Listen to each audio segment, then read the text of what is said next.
السلام عليكم ورحمة الله تعالى وبركاته، والصلاة والسلام على سيدنا محمد ابن عبد الله.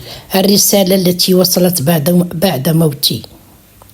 لم أكن أعلم أن الموت لا ينهي كل شيء.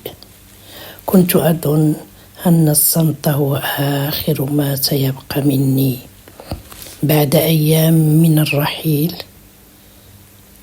وبينما كان البيت غارقا في هدوء ثقيل، وصلت رسالة.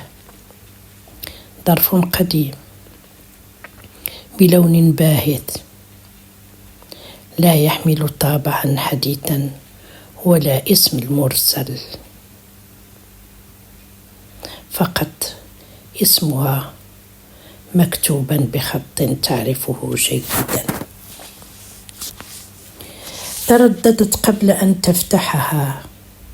قلبها كان يخبرها أن هذه الرسالة لا تشبه غيرها.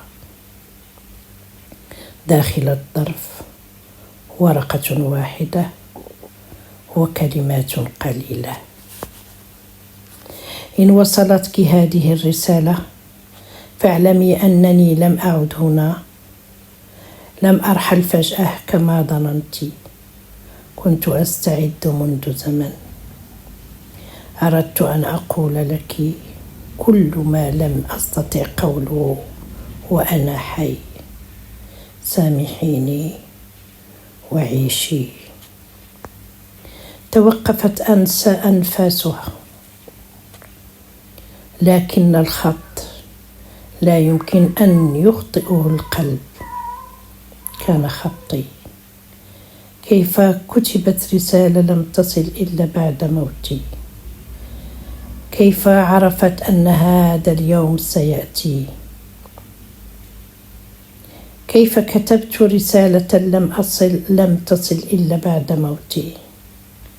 كيف عرفت أن هذا اليوم سيأتي؟ انتهى. إن أعجبتكم القصة ضع تعليقا ومشاركة، وشكرا.